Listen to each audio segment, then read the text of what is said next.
ఇక్కడ మనం ఈ లెసన్లో కొన్ని ముఖ్యమైన విషయాలు తెలుసుకుందాం.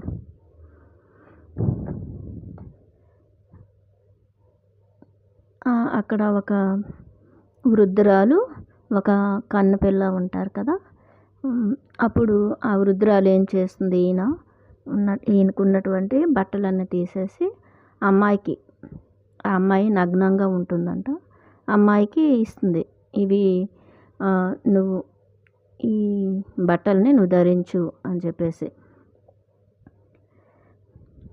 అప్పుడు ఈయనకి బట్టలు ఉండవు కదా, ఈయన నగ్నంగా అయిపోయాను, నాకు సిగ్గుగా అనిపించింది అని చెప్తున్నాడు. అయితే ఆమె ఇలా అంటుంది, ఆమె నీ సిగ్గుని ధరించినట్లే నువ్వు ఆమె నిష్కళంకత్వాన్ని ధరించు అని చెప్పింది. అంతే కదా. అక్కడ ఆమె ఎలా అయితే ఆమె నీ సిగ్గుని ధరించినట్లే నువ్వు కూడా ఆమె నిష్కళంకత్వాన్ని ధరించు అని చెప్పింది. నిష్కళంకత్వం అంటే ఏంటి? కళంకము లేనటువంటిది ఏముంది అక్కడ? ఆత్మ. ఆమె ఎలా అయితే ఆత్మలా ఉందో నువ్వు కూడా ఒక ఆత్మ సాక్షాత్కారాన్ని పొందావు, నువ్వు ఒక ఆత్మవి, నీకు ఎలాంటి కళంకం అంటది ఆత్మకి అని చెప్పేసి. అంతే కదా, మనమంతా కూడా ఆత్మలం. మన పైన ఉన్నటువంటి ఈ ముసుగులు ఇవన్నీ ఏంటి?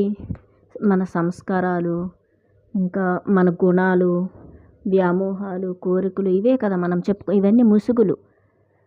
మన ఆత్మ పైన మనం వేసుకున్న ముసుగులు. మన మనస్సు, ఇంకా మన శరీరం, మన ఇంద్రియాలు, అంటే ఇంద్రియాల్లో ఉండే ఆ కోరికలు కానీ వ్యామోహాలు, ఇవన్నీ కూడాను ముసుగులు అన్నమాట. ఎప్పుడైతే ఈ ముసుగులన్నీ మనం ఇవే సిగ్గు అని చెప్తున్నారు. ఏవైతే ఈ ముసుగులు వేసుకుంటామో, ఈ కోరికలు ఇట్లాంటివన్నీ కూడా మన లోపల ఉంటాయో అవన్నీ తీసేస్తే నిష్కళంకంగా అయిపోతుంది మన ఆత్మ కదా. ఆత్మ పైన ఉన్న ఇవన్నీ కూడా ముసుగులు అని మనం అక్కడ అర్థం చేసుకోవాలి. మళ్ళీ ఆయన ఏమంటారంటే, నా బట్టలు ఒక్కటే ఈ ప్రపంచంలో నాకు ఉన్న వస్తువులు అని చెప్పాడు. అంటే ఏంటి? అంటే ఆయన ఇక్కడ దీని యొక్క అంతరార్థం మనం తెలుసుకుందాం. నా బట్టలు అంటే ఏంటి? వాళ్ళు తీసుకున్నారు కదా బట్టలు అంటే, ఆయన అంటాడు కదా, నా బరువు అంతా తొలగించడానికి అలా చేశారేమో అన్నాడు. అది బట్టలు అంటే ఏంటి? మన సంస్కారాలు, గత జన్మ సంస్కారాలు, మళ్ళీ ఇప్పుడు మనకున్నటువంటి కొన్ని దుర్గుణాలు, దురలవాట్లు, ఇట్లాంటివన్నీ కూడా ఇంకేవైతే ఉంటాయో ఆత్మ సాక్షాత్కారం కాకుండా చేసేవి ఏవైతే ఉంటాయో మన లోపల ఆ ప్రవృత్తులు, మానసిక కల్మషాలు, ఇవన్నీ కూడాను అన్నమాట. బట్టలు ఒకటే ఈ ప్రపంచంలో నాకు ఉన్న వస్తువులని. అంతే కదా. ఏవైతే మన సంస్కారాలు ఇవన్నీ ఉంటాయో అవి మాత్రమే మన ఆత్మతో పైకి తీసుకుని వెళ్తాం. ఈ భూమి మీద భౌతికంగా సంపాదించుకున్న సంపదలేవి మనతో రావు. మనం ఏవైతే మన మనస్సు కల్మషంతో ఉన్నా, లేదంటే ఎమోషనల్ బ్యాగేజ్లు, పగ, ప్రతీకారాలు, కక్షలు, కుట్రలు, కుతంత్రాలు, వ్యామోహాలు, కోరికలు, ఇంకా తీరని ఆశలు, ఆకర్షణలు, ఇట్లాంటివి ఏవైతే ఉంటాయో ఆ సంస్కారాలు, అహంకారం, ఇట్లాంటివన్నీ కలిపి అవే మనతో పాటు మన ఆత్మతో ఇంకా క్యారీ ఫార్వర్డ్ చేస్తాం నెక్స్ట్ జన్మలకి కదా. అదే ఆయన చెప్పారన్నమాట, నా బట్టలు ఒకటి ఈ ప్రపంచంలో నాకు ఉన్న వస్తువులు. ఇది మనం అలా తెలుసుకోవాలన్నమాట.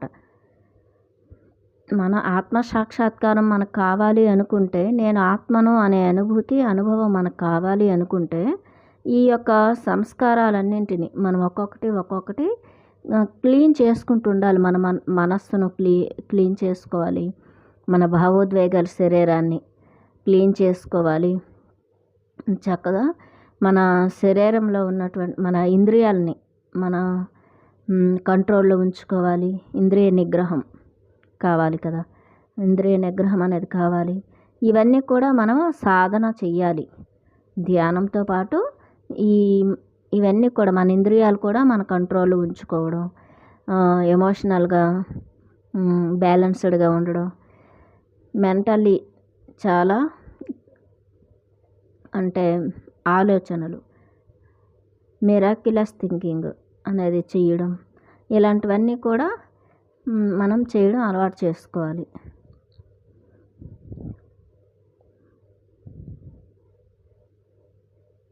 ఎంత తక్కువగా వస్తువులు కలిగి ఉంటే అంత తక్కువగా వాటి ఆధీనంలో ఉంటావు. అది ఏ వస్తువు అంటే ఇప్పుడు మన లోపల ఉన్న కోరికలు ఇలాంటి బ్యాగేజ్లు ఎక్కువైపోయాయి అనుకోండి, ఆశలు, ఆకర్షణలు, అది కావాలి, ఇది కావాలి, ఇది సంపాదించాలి, అది అని భౌతిక బాహ్య ప్రపంచంలో ఎంత పరిగెడుతూ ఉంటే అంత మనకి బాధ, వ్యధ, అంతే కదా, గందరగోళంగా ఉంటుంది. ఎంత ఎక్కువ ఎంత ఎక్కువ ఉంటే అంత ఎక్కువ వాటి ఆధీనంలో ఉంటాయి. వస్తువులు అన్నీ ఎంత తక్కువగా ఉంటే భౌతికమైనటువంటి వాటి మీద కూడా మనకి వ్యామోహం తక్కువగా ఉంటే మంచిది.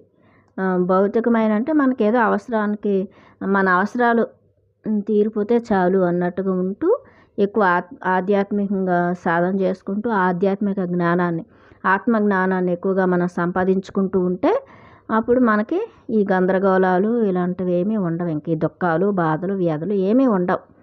మనకు తెలుసు కదా మనం ఆత్మని. ఆత్మకు కావాల్సింది ఏముంటుంది? ఆత్మజ్ఞానం కావాలి, అంతే కదా. కాబట్టి ఈ యొక్క ఎంత తక్కువగా వస్తువులు కలిగి ఉంటే అంత తక్కువగా వాటి ఆధీనంలో ఉంటావు.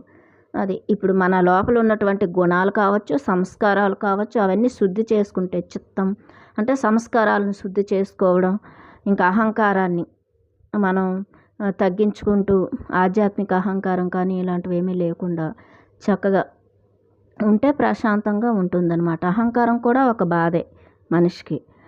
కాబట్టి మనం అప్పుడు అంత ప్రశాంతంగా ఉంటాం. ఆ వస్తువులు, మనుషుల పట్ల వ్యామోహం, లేదంటే పిచ్చి ప్రేమల్లో పడిపోవడం అన్నింటితోని అలాగనమాట.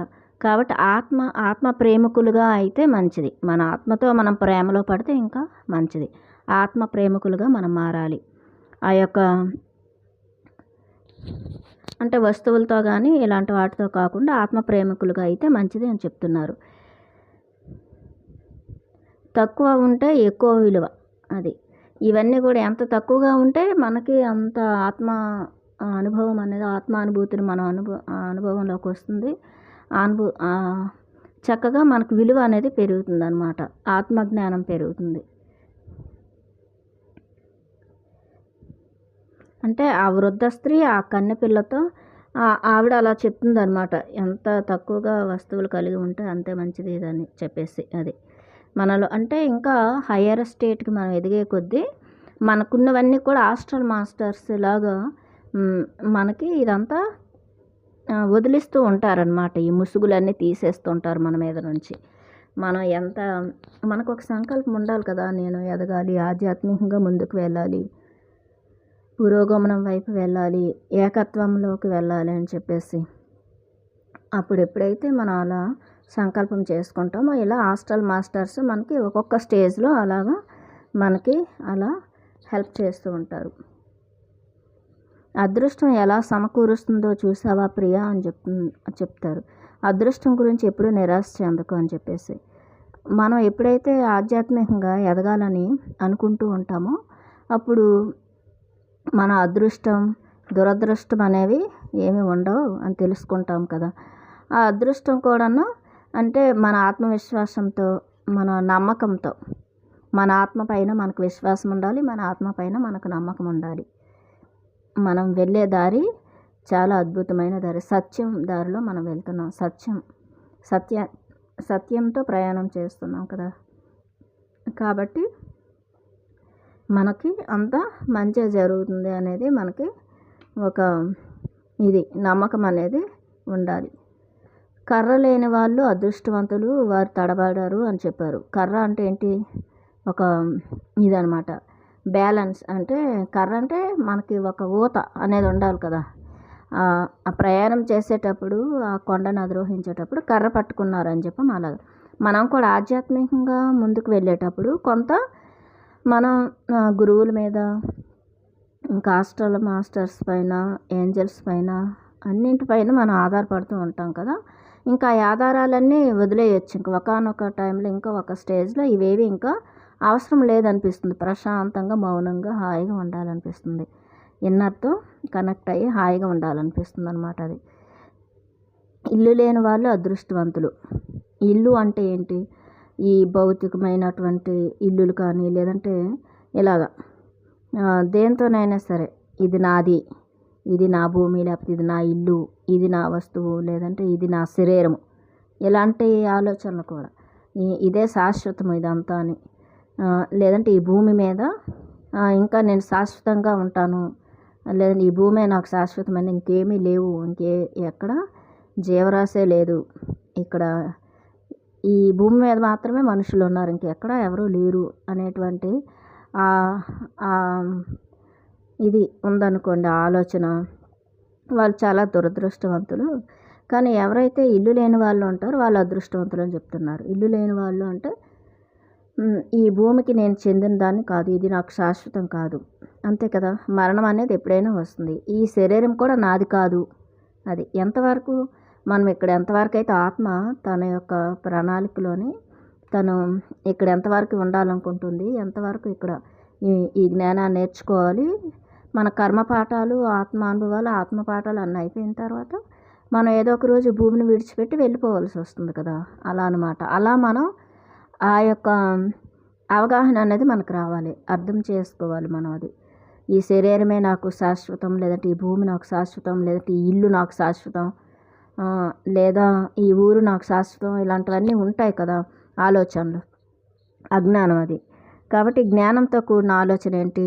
ఈ భూమి నాకు శాశ్వతం కాదు, ఈ ఇల్లు నాకు శాశ్వతం కాదు, ఏదైనా ఇవన్నీ వదిలిపెట్టి వెళ్ళాల్సిందే. మనం ఆత్మలం కదా, ఆత్మకి ఈ దేహం కూడా శాశ్వతం కాదు కదా, ఈ దేహాన్ని కూడా వదిలిపెట్టి ఏదో ఒక రోజు వెళ్ళవలసిందే అన్నమాట. ఎవరైతే ఈ ఇల్లు లేని వాళ్ళు అదృష్టవంతులు అంటే అది. వీటన్నింటిని ఎవరైతే వదిలేయడానికి రెడీగా ఉంటారో, ఇదేది నాకు శాశ్వతం కాదు, ఈ ఈ ఈ శరీరము నాకు శాశ్వతం కాదు, ఇది ఒక అద్దె ఇల్లు, పంచభూతాలతో నిర్మితమైంది. ఈ ఇల్లు ఏదైతే భౌతికంగా మనం ఒక ఇల్లు కట్టుకుంటామో, మన శరీరమే వదిలేసిన తర్వాత ఇల్లు ఎలా మనకు ఉంటుంది, అది కూడా వదిలేయాలి. ఈ ఇల్లు వదిలేసామంటే మన ఊరు వదిలేయాలి, ఈ లోకాన్నే వదిలేయాలి, భూలోకం కూడా మనకు శాశ్వతం కాదు కదా అని చెప్పేసి ఎప్పుడైతే మనకు ఒక అవగాహన వస్తుందో వాళ్ళు చాలా అదృష్టవంతులు అని చెప్తున్నారంట. అది సరైన అవగాహన, అది సరైన జ్ఞానం అన్నమాట. వారు ఎప్పుడు ఇంట్లోనే ఉంటారు అని చెప్తున్నారు. ఏ ఇంట్లో ఉంటాము మనం? ఎప్పుడు కూడా ఈ ఈ బ్రహ్మాండంలో, ఈ సువిశాలమైనటువంటి ఈ విశ్వం ఏదైతే ఉందో ఆ విశ్వంలో మనం ఉంటామన్నమాట. ఈ విశ్వంలో అంతటా నేనున్నాను, ఆత్మే కదా, చైతన్యమే కదా, ఈ చైతన్యం అంతటా ఉంది, అన్నింట్లోనే ఉంది. మన సకల ప్రాణికోటిలో ఉంది కదా, సకల జీవరాశుల్లోని ఆత్మ పదార్థం ఉంది, చైతన్యం. మరి అన్నింట్లో మనం కలిసిపోతాం. ఆ గ్రహాల్లో, మరి ఆ యొక్క గెలాక్సీలో అన్నింట్లోనే మనం ఉంటాం, సూర్యుడిలో ఉంటాం, నక్షత్రాల్లో, అన్నింట్లో నా చైతన్యం అనేది కలిసిపోతుంది. వాళ్ళు అదృష్టవంతులు అని చెప్తున్నారు అన్నమాట. వారు ఎప్పుడూ ఇంట్లోనే ఉంటారు అని చెప్తున్నారు. వాళ్ళు ఎప్పుడు కూడా వాళ్ళ చైతన్యంలో, అన్నింట్లోని, విశ్వంలో విశ్వాత్మగా వాళ్ళు కలిసిపోతారు అని చెప్తున్నారు. మాలాగా తడబడే వారికి మాత్రమే కర్రతో నడవలసిన అవసరం అని చెప్తున్నారు. అంటే వాళ్ళు ముసలి వాళ్ళు కదా, ముసలి వాళ్ళిద్దరు కదా, ఇద్దరు వృద్ధులు కనిపిస్తారు మధ్యలో, వాళ్ళనమాట. మాలాగా తడబడే వారికే ఈ కర్ర ఇది అనేది ఇల్లు ఉండాలి, కర్ర ఊత ఉండాలి అని అంటున్నారనమాట. అది అంటే ఇంకప్పుడే వచ్చినటువంటి జన్మల్లో ఉన్నటువంటి ఆత్మలు, వాళ్ళకి మాత్రమే సహాయ సహకారాలు, పూర్ణాత్మలు కానీ అందరివి వాళ్ళకి ఉంటాయన్నమాట. వాళ్ళకి ఆ యొక్క సహాయం ఉంటుంది. ఎవరైతే ఇంకా ఏ సహాయం అక్కర్లేదు, నేను విశ్వాత్మని, నేను పూర్ణాత్మని, లేదా నేను ఒక మహాత్మని, ఇలా అన్నింట్లో నేను అన్నాను, అంతటా నేను ఒక చైతన్యాన్ని, అంతే. నేను అసలు ఈ శరీరము కాదు, ఈ మనస్సు కాదు, ఈ బుద్ధి కాదు, ఈ అహంకారము కాదు, ఈ చిత్తము కాదు, ఇదేది నేను కాదు. నేనంటే ఆ యొక్క నిష్కళంకమైనటువంటి నేను ఒక ఆత్మని అని చెప్పేసి ఎప్పుడైతే మనకు ఒక అవగాహన వస్తుందో అదనమాట. వాళ్ళు అదృష్టవంతులు అని చెప్తున్నారు. వాళ్ళు ఎప్పుడు ఇంట్లోనే ఉంటారు, అంతే కదా, అన్నింట్లోనూ వాళ్ళు కలిసిపోయి ఉంటారు, అంతటా ఉంటారు అని చెప్తున్నారు. మాలాగా ఇంటికి బంధింపబడిన వారికి మాత్రమే తప్పనిసరిగా ఇల్లు ఉండాలి అంటున్నారు. మాలాగా తడబడే వాళ్ళకు కర్రతో నడవలసిన అవసరం ఉంటుంది. అంటే అప్పుడప్పుడే వచ్చిన ఆత్మలు ఉంటాయి కదా భూమి మీదకి, మాయలోకి దిగుతాయి కదా, అప్పుడు వాళ్ళకి బ్యాలెన్స్ అనేది చెయ్యాలి. పూర్ణాత్మ నుంచి ఈ యొక్క అన్నింటి నుంచి కూడా వాళ్ళకి ఒక సహాయం అందుతూ ఉంటుందన్నమాట అప్పుడే వచ్చిన ఆత్మలకి. కానీ ఎదిగిన ఆత్మలకి ఇంకా సహాయం అవసరం లేదు. ఇంక వాళ్ళే అందరికీ సహాయాన్ని అందిస్తూ ఉంటారు. జ్ఞానాన్ని అందరికీ కూడాను బోధిస్తూ ఉంటారు. మాలాగా ఇంటికి బంధింపబడిన వాళ్ళకి, అంటే ఈ శరీరమే నేను, ఇప్పుడు ఏదైతే భౌతికంగా ఉందో ఈ ఇల్లు నాది, లేదంటే ఈ భూమి నాది, అంటే ఈ భూతలమే ఈ భూమండలంలో ఇదే నాది, నేను ఈ భూమికి చెందినవాడిని అని చెప్పేసి వాళ్ళకి మాత్రమే ఆలోచన ఉంటుంది కదా. జ్ఞానం లేనప్పుడు భౌతికమైన ఆలోచన అనమాట. వాళ్ళకి మాత్రమే తప్పనిసరి ఇల్లు ఉండాలి అని చెప్తున్నారనమాట. అది ఈ శరీరమే నేను అనుకునే వాళ్ళకి, ఈ మనస్సే నేను, అహంకారం నేను, చిత్తము అంటే సంస్కారాలు నేను అనుకునే వాళ్ళకి మాత్రమే ఈ ఇల్లు ఉండాలి, అన్నీ ఉండాలి. ఇవేవి అక్కర్లేని వాళ్ళకి, అసలు ఇవేవి నేను కాదు అనుకునే వాళ్ళకి, ఆ శుద్ధ చైతన్యంగా మారిపోయిన వాళ్ళకి, ఆ విశ్వాత్మలో వాళ్ళు అంతటా ఆ డివైన్ రెల్మ్లో, ఆ ఏకత్వంలో కలిసిపోతారు అని చెప్తున్నారనమాట.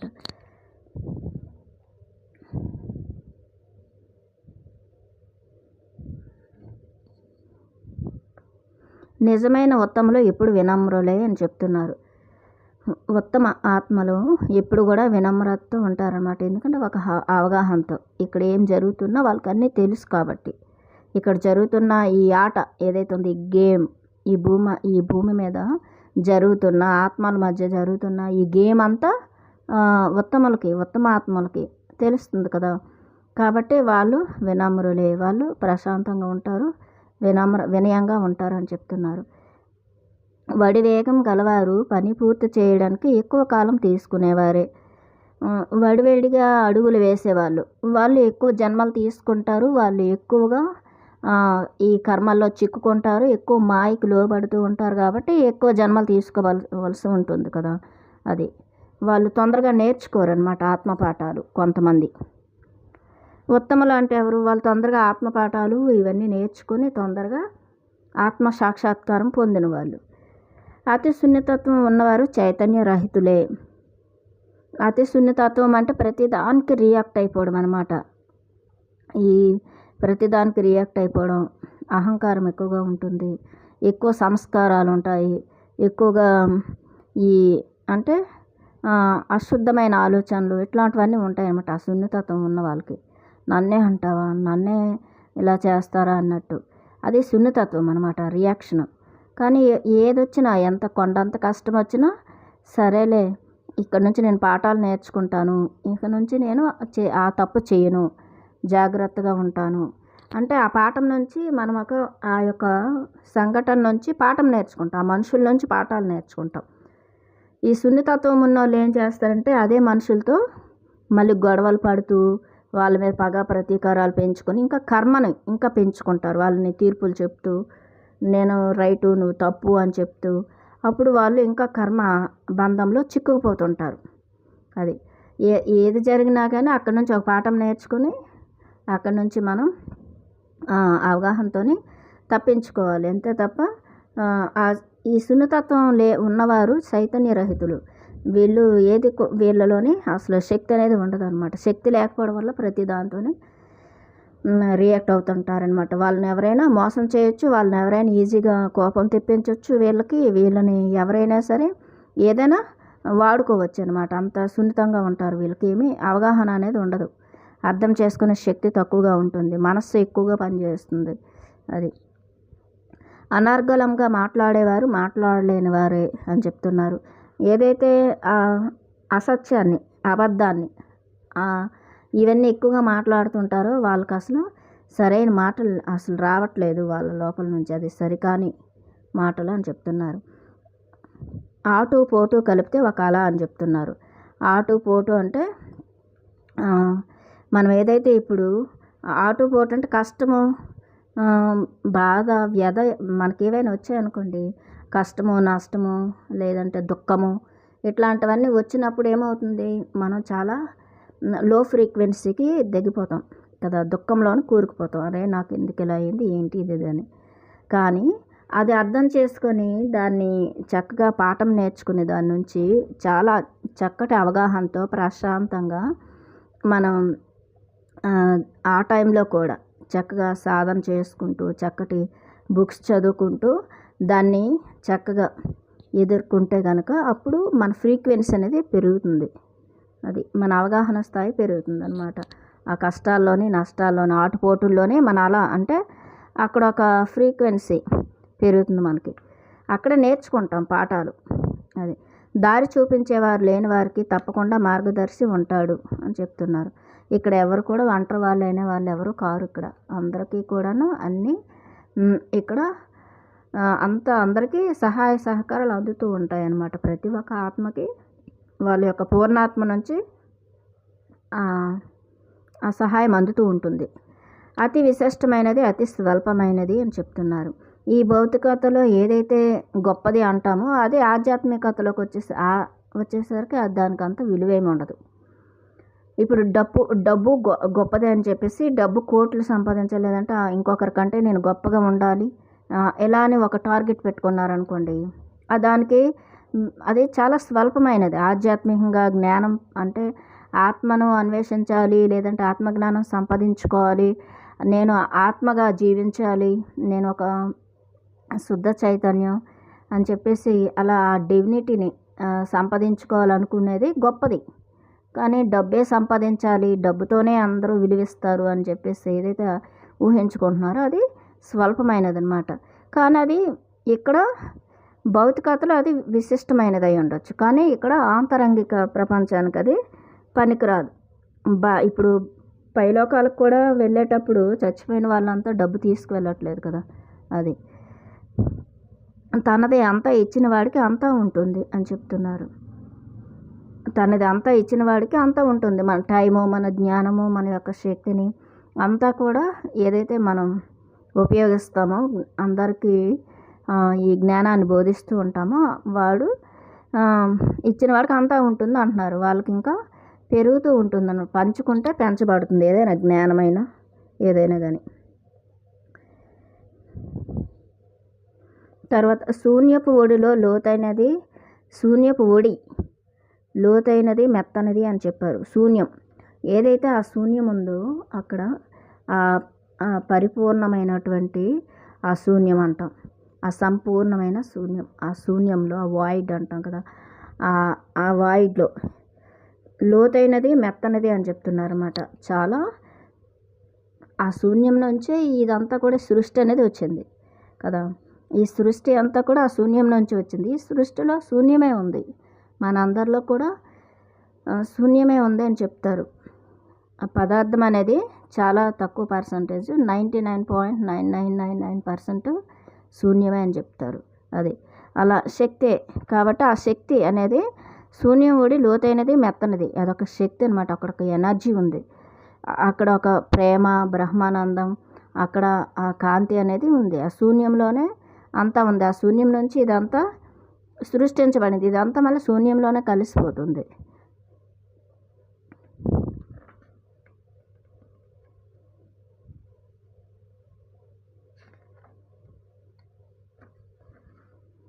సింహం, డింబకం, దేవదారు, సెడారు చెట్టు, కట్టెల మోపు, కుందేలు, నత్త, బలి, కౌంజిపిట్ట, గరుడు పక్షి, మూల జంతువు అన్నీ ఒకే బొర్రెలోనే ఒకే పరిస్థితిలోనే అంటున్నారనమాట.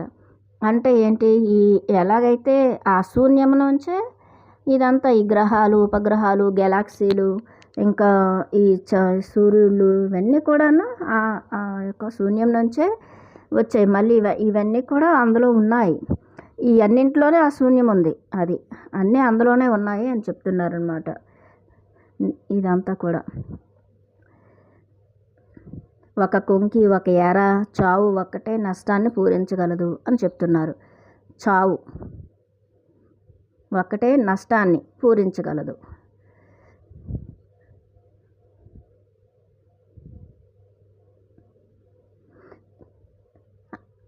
క్రింద ఎలా ఉందో పైన అలానే ఉంది అని చెప్తున్నారు. చావు నష్టాన్ని పూరించగలదా అంటే ఏంటి? ఇప్పుడు మరణం అనేది వచ్చింది అనుకోండి, మరణం వచ్చిన తర్వాత ఇప్పుడు మనం ఏవైతే ఈ ఈ యొక్క సంస్కారాలన్నీ వదిలేసి నేను ఆత్మను అని తెలుసుకున్నట్లయితే కనుక చక్కగా ఇంకే నష్టం ఉండదు కదా. ఏ సంస్కారాలు క్యారీ ఫార్వర్డ్ చేయక్కర్లేదు. జ్ఞానం మాత్రమే, జ్ఞానం, ఆ జ్ఞాన సంపద, ఆ జ్ఞాన నిధి మాత్రమే ఆత్మ అనేది తీసుకువెళ్తుంది పైలోకాలకి. తన యొక్క నేర్చుకున్న ఆ పాఠాలు, ఇక్కడ నేర్చుకున్న ఆత్మానుభవాలు కదా, ఆత్మానుభూతులు, ఆత్మ యొక్క పాఠాలు తను నేర్చుకుని వెళ్తుంది పైలోకాలకి. ఆత్మజ్ఞానం ఈ భూమి మీదకి వచ్చి, అది చావు ఒకటే నష్టాన్ని పూరించగలదు అంటే క్రింద ఎలా ఉందో పైన అలానే ఉంది అంటున్నారు. ఇక్కడ ఈ మాయ ప్రపంచంలో భూమి మీద ఎలాగైతే ఈ భూమి మీద ఏదైతే ఉందో అందరం మనమంతా కూడా ఆత్మ చైతన్యమే కదా, ఆత్మ చైతన్యమే. ఈ ఆత్మలో ఏముంది? ఆ బ్రహ్మానందం, ప్రేమ, శక్తి, కాంతి, శాంతి అన్నీ ఉన్నాయి మన లోపల. ఆ యొక్క జ్ఞానం అంతా ఉంది. ఈ క్రిందన ఉంది, పైన అదే ఉంది. అంటే మూల చైతన్యం నుంచి వచ్చినటువంటి ఆ యొక్క ఆత్మలు, విశ్వాత్మలు, మహాత్మలు, ఇంకా ఎన్నో ఆత్మలు ఉంటాయి, పూర్ణాత్మలు. ఆ ఆత్మల నుంచి వచ్చిన, పూర్ణాత్మల నుంచి వచ్చినటువంటి అంశాత్మల్లోనే అదే ఆ మూల చైతన్యంలో ఉన్న ఆ యొక్క శక్తి ఉంది. మనలో ఏదైతే ఆత్మే కదా పరబ్రహ్మ, ఇది ఆత్మే పరబ్రహ్మ, జీవుడే దేవుడు, దేహమే దేవాలయం, అంతే. ఇక్కడ ఏదైతే ఉందో ఆ చైతన్యం అక్కడ అదే ఉంది. అది ఇది ఒక్కటే, ఆత్మ పూర్ణాత్మ ఒకటే అని చెప్తున్నారు. ఆ పూర్ణాత్మలో ఏవైతే ఉన్నాయో ఆ గుణాలు, ఆ యొక్క పరమాత్మలో ఏవైతే గుణాలు ఉన్నాయో మనలోని అవే ఉన్నాయి అని చెప్తున్నారు. బ్రతకడానికి చావు, చావడానికి బ్రతుకు అని చెప్పారు. ఈ బ్రతకడానికి చావు అంటే ఏంటి? బ్రతకడానికి చావు అంటే ఆత్మగా శాశ్వతంగా నేను ఉండాలి అనుకునేటప్పుడు, ఆత్మే శాశ్వతం అని అనుకున్నప్పుడు ఈ శరీరం నేను కాదు అనే కదా మనం అనుకుంటాం. ఈ శరీరం కాదు, ఈ శరీరం నేను కాదు అనుకున్నప్పుడు శరీరానికి చావు వస్తుంది కదా. అది శాశ్వతమైనటువంటి ఆత్మ అనేది శాశ్వతంగా ఉంటుంది, దానికి చావు లేదు. శరీరానికి చావు ఉంది కానీ ఆత్మకు చావు లేదు, శాశ్వతమైనది బ్రతకడం. అది దీన్ని మనం ఈ శరీరం నేను కాదు అనుకోవడమే చావడం అంటే అన్నమాట. అది ఈ శరీరం నేను కాదు, మనస్సు నేను కాదు, బుద్ధి నేను కాదు, చిత్తము, అహంకారము, ఈ మాలిన్యాలేవి నేను కాదు, నేను శాశ్వతమైన ఆత్మ పదార్థం, నాకు ఇప్పుడు నిత్య శాశ్వతమైన ఆత్మ నేను అనుకోవడం, అదే బ్రతకడం. లేదా చావడానికి బ్రతుకు అని చెప్తున్నారనమాట. బ్రతకడానికి చావు, శాశ్వతంగా నువ్వు ఉండడానికి నువ్వేం చేయాలి? నువ్వు చచ్చిపో అంటున్నారు. అంటే నువ్వు చచ్చిపో అంటే ఏంటి? ఈ యొక్క దీన్ని ఏదైతే ఈ మాయని మనం వదిలించుకోవాలి, ఈ ముసుగులు తీసేసుకోవాలి. లేదా చావడానికి బ్రతుకు అని చెప్తున్నారు. ఏదైనా ఒకటే కదా. చావడానికి బ్రతుకు అంటే ఏవైతే ఉన్నాయి ఈ ముసుగులన్నింటిని కూడా క్లీన్ చేసుకోవడానికి, సంస్కారాలు క్లీన్ చేసుకోవడానికి, వీటన్నింటిని తొలగించుకొని ఆత్మగా మనం బ్రతకడం అన్నమాట.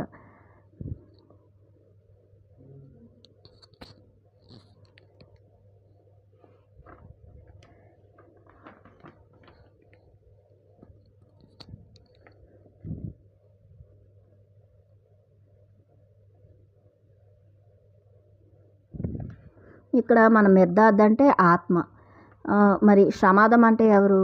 మన యొక్క వ్యక్తిత్వం, అంటే నేను, నాది అని అహంకారం అన్నమాట. ఈ వ్యక్తిత్వం అనేది ఆత్మని ఎప్పుడు కూడాను ఆత్మ యొక్క మాటని వినదు. వ్యక్తిత్వం, మన అహంకారం అనేది ఆత్మ యొక్క ప్రబోధాన్ని వినడానికి ఒప్పుకోదన్నమాట. మన అహంకారం అనే ఈ వ్యక్తిత్వం అనేది, నేను, నాది అనే ఈ అహంకారం ఉందే, ఇది ఎప్పుడు కూడా సత్యాన్ని అంగీకరించదు. సత్యం బాట నడవదు. ఇది సత్యం వైపు నడవదు, అసత్యం వైపు, మాయ వైపు ఇలా ఉంటుందన్నమాట. ఈ అధర్మం వైపు ఉంటుంది ఈ వ్యక్తిత్వం, ఈ మాయ అనేది, నేను, నాది అనేది. ఇది ఎప్పటికీ కూడాను దాని యొక్క యుద్ధం అది చేస్తూనే ఉంటుంది ఆత్మతో చివరి వరకు. ఇక్కడ మనము సమాధంతో పాటు ఉన్న ఇంకా 7 మంది ఉంటారు కదా, మఠాధిపతులు.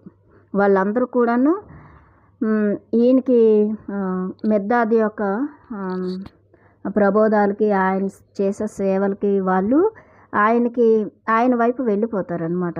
ఆయన్ని చక్కగా యాక్సెప్ట్ చేస్తారు. ఆయనతో ఉంటారు. సమాధం చెప్పే మాట ఇంకా వినరనమాట. సమాధం యొక్క కంట్రోల్లో ఉండరు. అంటే ఏంటి? అహంకారం. ఇక్కడ మన ఇంద్రియాలు మన కంట్రోల్లోకి, ఆత్మ కంట్రోల్లోకి వస్తాయి. ఇంద్రియాలు, మన శరీరం మన ఆత్మ కంట్రోల్లోకి వస్తుంది. మన మనస్సు, ఆలోచనలు కూడా ఆత్మ కంట్రోల్లోకి వస్తాయి. ఇంకా మన చిత్తం, సంస్కారాలు కూడా ఆత్మ యొక్క కంట్రోల్లోకి వస్తాయి. ఇంకా అన్నీ వస్తాయి, కానీ ఇక్కడ అహంకారం మాత్రం ఆత్మ కంట్రోల్లోనికి రావడం గొప్పది. అహంకారం అది. ఈ అహంకారం అనేది చాలా చాలా ప్రమాదకరమైందనమాట. మన జీవితంలో ఆధ్యాత్మికంగా ముందుకు వెళ్ళేటప్పుడు అహంకారం అడ్డుపడుతూ ఉంటుందన్నమాట. ఇంకా ఇది ఆత్మతో ఎప్పుడు కూడా యుద్ధం చేస్తూనే ఉంటుందన్నమాట. అహంకారం ఏం చేస్తుంది? మళ్ళీ మనస్సుని మేల్కొల్పేస్తుంది. మళ్ళీ మాయలోకి తీసుకువెళ్ళాలని చూస్తుంది. మళ్ళీ ప్రాపంచిక గతంలో ఉండే ఆ సుఖాలు, ఆ యొక్క ఇంద్రియ సుఖాలు, శరీర అనుభూతులు, ఇంకా గతంలో ఉన్నవి అన్నీ కూడా మళ్ళీ మేల్కొలుపుతూ ఉంటుందన్నమాట. అదే సుఖం, అదే రైటు, అందులోనే ఉండాలి అని చెప్పేసి మళ్ళీ మళ్ళీ మళ్ళీ అవి ఆ సంస్కారాలు అనేవి చేసిన తప్పే చేసేలాగా అహంకారమే చేయిస్తూ ఉంటుందన్నమాట. చాలా వరకు మనం సాధన చెయ్యాలని, లేదంటే జ్ఞానాన్ని సంపాదించుకోవాలని, ఇంకా ముందుకి సేవ చేయాలి, ఈ పిరమిడ్ సొసైటీలో పత్రిజీ ఇచ్చిన ఆ జ్ఞానాన్ని, 18 ఆదర్శ సూత్రాలు అన్నీ చక్కగా ఆ ధర్మాన్ని ఆచరించాలని అనుకుంటారు చాలా వరకు. కానీ ఈ అహంకారము ఇదంతా ఏం చేస్తుందంటే, మాయ అనేది మనస్సు ఇవన్నీ కూడా మళ్ళీ కిందకి దిగజారి చేస్తూ ఉంటాయన్నమాట మనిషిని. కాబట్టి అక్కడ మనకి చాలా ఎరుక అనేది ఉండాలన్నమాట. చాలా సంకల్ప బలం ఉండాలి, సంకల్ప శక్తి, సంకల్ప స్వేచ్ఛ అనేది మనకు ఉండాలి. నేను పురోగమనం వైపు వెళ్తాను, నాకు అసెన్షన్ కావాలి, నేను ఏకత్వంలో ఉంటాను అని చెప్పేసి చక్కటి సంకల్పం అనేది మనకు ఉండాలి. సంకల్ప బలం, సంకల్ప స్వేచ్ఛ, సంకల్ప శక్తి అనేది మనకు ఉండాలి.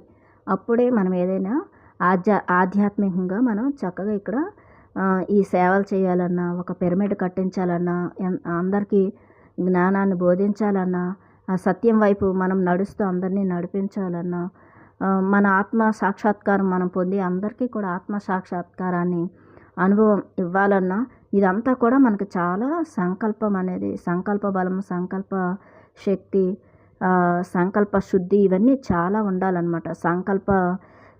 ఈ సంకల్పం గురించి ఒక జ్ఞానం మనకు ఉండాలి. సంకల్ప స్వేచ్ఛ అది మనకనేది ఉండాలన్నమాట. లేదంటే ఎప్పటికప్పుడు ఆ యొక్క అహంకారం ఏం చేస్తుందంటే కిందకి నెట్టేస్తూ ఉంటుంది. మాయని మనం కనిపెట్టలేము.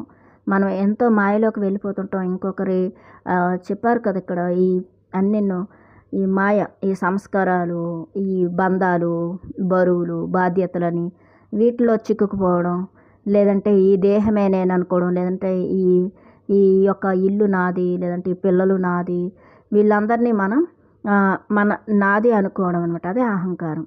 కాబట్టి ఎవరికి వాళ్ళే ఆత్మలు, ఇక్కడ వాళ్ళ ఆత్మ పాఠాలు, వాళ్ళ కర్మ పాఠాలు, వాళ్ళ ఆత్మ స్థితులు వేరేగా ఉంటాయి కదా. ఆత్మస్థితి వేరేగా ఉంటుంది. ఇప్పుడు ఇంట్లో ఒక 4, 5, 6 మనుషులు ఉన్నారంటే అందులోని శైశవాత్మలు ఉంటారు, బాలాత్మలు ఉంటారు, యవనాత్మలు ఉంటారు, ప్రౌఢాత్మలు ఉంటారు, ఆత్మజ్ఞాని కూడా ఉంటారు. ఒక పిరమిడ్ మాస్టర్ అది వృద్ధాత్మ అంటేనే ఆత్మజ్ఞానం వైపు, ఆత్మ సాక్షాత్కారం కావాలి, అసెన్షన్ కావాలి అని కోరుకునేవాళ్ళు. నాకు ఏది ఉన్నా లేకపోయినా నాకు ఆత్మజ్ఞానమే ముఖ్యం, అంతే.